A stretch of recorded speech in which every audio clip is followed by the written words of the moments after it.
40분경입니다. 그간에 왔었습니다. 맞으시죠? 기억나시죠? 예. 어떤 예. 내용으로 통화하셨습니까? 장관님 전화 오시고 특전사령관 전화 오시고 그리고 좀 있으니까 방첩사령관 전화 와서 경찰 증언해달라는 식으로 전화가 통화했었습니다. 경찰을 증언해달라. 예예. 왜 증언을? 그런 얘기는 없었고 증언하라고 막 그렇게 얘기해서 아니 장관님하고 똑같은 얘기 하는구나 하고 아 장관님께서 방첩사령관도 말씀하셨나 약간 그런 느낌을 받고 그 말이구나 이렇게 생각했습니다. 네, 140항은 생략하겠습니다.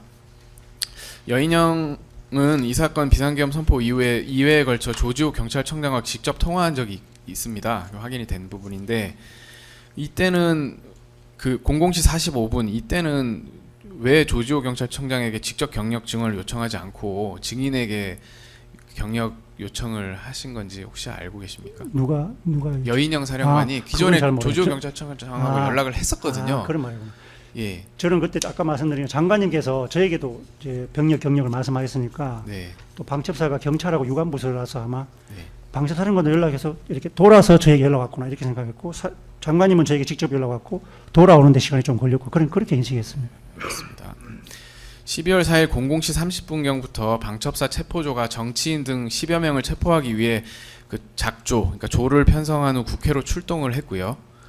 00시 38분경에는 이재명, 한동훈, 우원식 이렇게 3명을 우선 체포하라 이런 지시도 있었는데요. 내부적으로 증인 혹시 이에 대해서 알고 계십니까? 전혀 뭐 들어보신 적도 없으세요? 들은 것도 생각도 못하는 일이죠.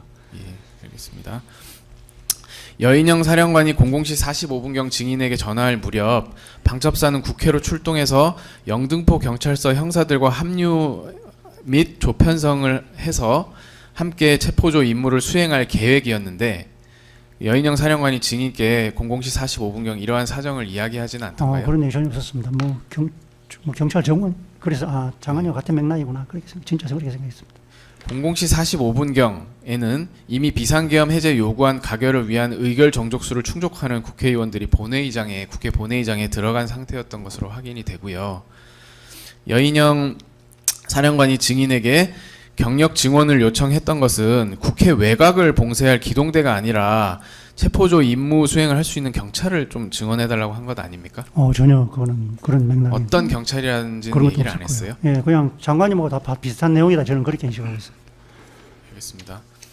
왜냐하면 이제 그 단순히 경찰을 증언하는 것은 그 당시 상황에서는 큰 의미가 없는 상황이었다는 건 이해되시죠? 예, 저도 예. 장관님 전화 오고 뭐 다른 활동 막 하고 있는데 전화 와서 뜬금없이 그 얘기를 해서 예. 방첩사령관이 이제 전화 받고 오니까 예. 똑같은 내용인데 늦게 오는구나 그러고 그냥 아까 무시했습니다. 그러니까 경찰 증언이라는 게 단순히 뭐 국회 외곽을 봉쇄하는 게 아니라 뭐 체포를 할 수 있는 인력을 좀 증언해달라 이렇게 김용현 장관도 얘기하고 여인영 사령관도 증인께 말씀하신 건 아닙니까? 예, 내각 외곽 이런 개념이 아니었습니다. 그냥 국회로 병력과 경력을 집중하라는 쪽으로 말씀하시는 위치 개념 없었습니다. 집중하도록 협조하라는 쪽으로 그러시고 말씀하셔서 그래서 증인은 어떻게 조치하셨습니까? 그래서 이제 아까 말씀드린 토의하고 막 논의해서 네. 군대는 가용한 게 뭐냐. 그러니까 뭐 이런저런 얘기가 여기 이 사람 얘기하는 거 이 사람 얘기 막 듣고 토의하는 와중에 아니다 이거 군대가 올 수도 있는 상황도 아니고 국민들과 접촉하면 안 된다. 국민들의 피해가 있을 수 있어요. 그게 지배적인 의지가 확 올라와서 바로 경찰로 넘어갔고 경찰은 그러면 어떻게 해야지 협조를 할 수 있냐. 그러니까 그 와중에 이제 우리는 여기 있어서 아무것도 모르니까 수방사령관이 서울을 잘하니까 수방사령관에게 전화해서 좀 서울청장님하고 협조하라는 게 더 낫습니다. 누가 그렇게 얘기해서 수방사령관이 또 그 얘기해서 또 얘기하고 그와 사이에 특전사령관 전화 와서 대의적은 얘기하고 또 그거 얘기가 또 얘기하고 그러고 나서 또 수방사령관이 서울청장하고 통화를 했다. 그러면 우리는 그럼 어떻게 하냐 이런 얘기가 나와서 그러면 수방사령관을 도와주는 그것도 좀 하기 위해서 수방사령관 제대로 할 수 있도록 경찰청장님께도 전화를 해서 좀 국회로 경력을 좀 집중하는 게 어떻겠냐 그 얘기가 나와서 또 전화번호 한참 찾아가지고 청장이 전화했었습니다. 네, 알겠습니다. 145항만 묻고 좀 뒤에는 생각하면서 하겠습니다. 12월 4일 00시 47분경 이진우 사령관에게 전화해서 1분 57초간 통화한 것으로 확인되는데 이때가 이제 증인께서 그럼 이진우 사령관에게 경찰과 맞습니다. 좀 협조해보라는 말씀하신 전화인가요? 그렇게 흘러갔습니다. 바로 그런 얘기가 나왔고 평상시에 통합방위 작전을 하거나 이럴 때 수방사하고 이제 협조 관계가 있습니다. 서울청하고. 그래서 그냥 누가 아이디어를 줘서 바로 또 수방사령관에 전화해서 서울청장님하고 좀 협조해서 경찰 저 국민들하고 좀 차단할 수 있도록 하라고 얘기해놓고 또 토의했습니다. 수방사령관 뭐라고 아예 했어요? 그때 수방사령관 알겠다고는 했는데 여력이 안 된다는 약간 조금 확실히 할 수 있겠다는 논조는 아니었고 뭐 좀 상황이 현장이 좀 복잡한데 여력이 안 되지만 해보겠습니다라는 약간 그런 논조로 느껴집니다. 그런 논조로 들었습니다. 알겠습니다. 146, 147, 148항은 생략하겠습니다. 149항입니다. 12월 4일 00시 59분경 조지호 경찰청장에게 전화해서 28초간 통화한 사실이 있으시죠? 예. 이때는 그 증인의 비화폰 일반 전화 모드로 조지호 경찰청장의 일반 휴대전화에 전화를 하신 거죠? 네, 그 제가 전화번호를 아까는 장관님 전화를 썼는데 지금 제가 없지 않습니까? 그래서 전화를 하려면 또 지하 4층에는 더 모르는 겁니다. 경찰청 전화번호를. 그래서 제 옆에 있던 그 보좌관, 그 협력 장교가 얼른 3층으로 올라가서 거기서 또 경찰청 그 비서실로 전화를 해서 경찰실장님 전화번호 알아가지고 쪽지 적어서 가지고 왔습니다. 그 과정이 쭉 징계되고 그러니까 경찰청장에 연락하자 그러고도 또 그 과정이 또 진행된 다음에 쪽지를 가져왔길래 방금 말씀하신 그 일반 모드에 경찰청장님 전화번호 눌러가지고 입력하고 전화했습니다. 네, 알겠습니다. 151항은 생략하겠습니다. 증인은 조지호 경찰청장과 00시 59분경 무슨 내용으로 통화를 하셨습니까? 네, 그때 이제 우리 토의한 결과에 이제 수방사령관이 서울청에도 협조했지만 지금 국회에 좀 그 경력을 좀 지원해 주셔야 되, 집중해 지원해 주셔야 되겠습니다. 정중하게 말씀드렸습니다. 네, 알겠습니다.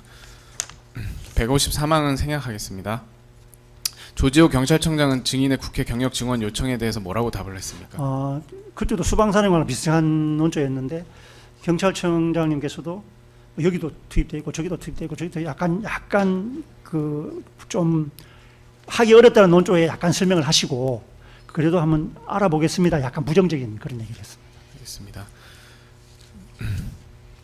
그러면 155항은 조금 질문을 바꿔서 묻겠습니다.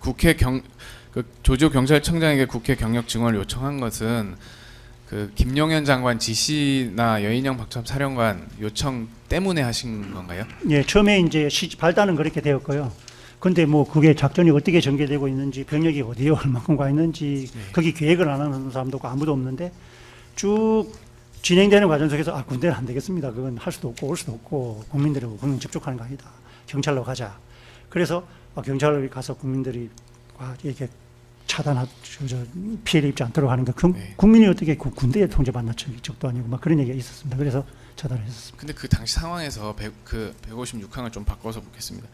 증인께서는 왜 국회 병력이나 또는 경력 투입이 필요하다고 생각하셨습니까? 이제 그때는 이제 12시 30분 후가 이제 TV가 좀 나오고 있는 상황이었는데 국민들도 약간 좀 이렇게 부딪히는 느낌도 있고 좀 자꾸 그런 게 똑같은 게 반복되는 영상과 아주 비슷한 게 있었습니다. 그런 과정에 아이쿠나 이거 좀 심각하구나 이렇게 생각해서 빨리 좀 경찰들이 가서 이렇게 좀 이렇게 국민들하고 군하고 좀 이렇게 안 만나게 하고 이렇게 하면 피해가 없지 않냐. 약간 그런 얘기를 제가 한 게 아니라 저도 그 얘기했지만 거기 있는 사람들고 대부분 중에 몇 분이 그 얘기를 비슷하게 했습니다.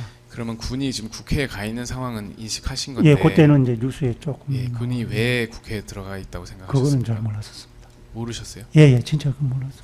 그 모르고 그때 이제 막 똑같은 장면이 조금 나왔던 것 같은데 하여튼 뭐 그런 상황이었습니다. 알겠습니다. 158항입니다. 일단 157까지 할까요? 오전에는? 예, 오후에 158항서부터 계속해서 진행을 하도록 하겠습니다. 예, 증인께서 차분하게 말씀을 잘해 주셔가지고 크게 도움이 많이 됐습니다.